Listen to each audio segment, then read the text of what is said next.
All right, going into these playoffs, PK, we've been talking about prep, right? Yeah. How much prep plays into this. Routines play into this. Routines are upended. Preparation's upended in the sense that everyone's experiencing this new thing for the first time. I think that guys right now, it's still a little bit early. So I don't think there's any reason for anybody to be pessimistic right now about the bubble or the situation of the bubble.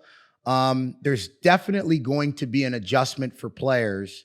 Guys are used to being able to be at home and, and being able to sleep in their own bed, and you're in a hotel room now, and it's a different script. I think that as far as guys changing things, to maybe feel a little bit more comfortable in the bubble, you got to be careful with that. Because I know that being in the playoffs, whenever I've played there, I've always gotten into a routine. And I remember being in the Stanley Cup final, and I'm getting ready for the Stanley Cup final.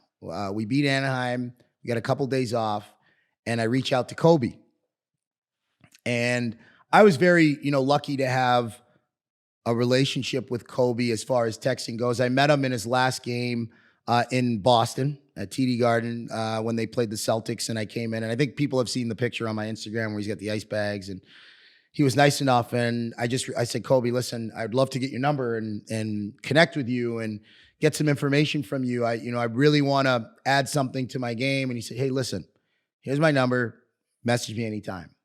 So during the summer, I'd be training, and I'd get up early, and I'd send him videos and Mamba mentality, and you know what I mean? And he'd always respond. He was very, very, very, very good to me, And I always felt that I was spoiled to have that relationship with him because, I put Kobe on a pedestal of Michael Jordan and these types of athletes. And, I don't consider myself there, but to have that relationship with him was special to me.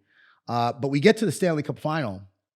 And I said, Kobe, do you ever have trouble sleeping before games? Like, I'm having, I want to change something up. Like, what do you do to get to sleep? I said, do you drink wine? Like, what do you do? Like, he's like, yeah, he's like, I'll have a glass of wine. He's like, what do you do? And I said, well, if I drink wine, it's got sugar in it. So it speeds up my heart, and then I get tannins going. And he said, okay. Well, I said, Kobe, like, what would you be doing now to prepare for the Stanley Cup final? Like, this is my first Stanley Cup final.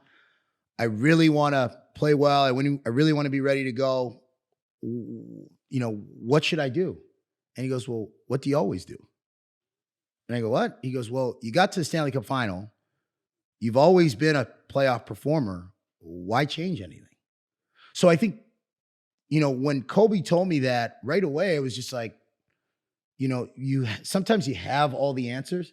And I think it's what's important for players going into the bubble is to realize that you're going to be able to eat the same food.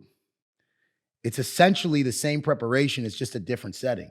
That shouldn't change your approach or your mindset in going into it, And I think that you're going to be able to bring everything that you want into that bubble that you need. Stick to the plan.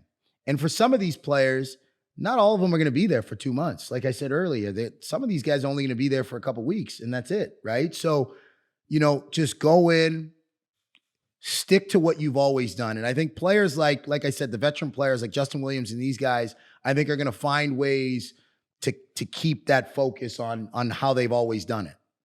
Well said. Yeah. So, that was my thing with Kobe.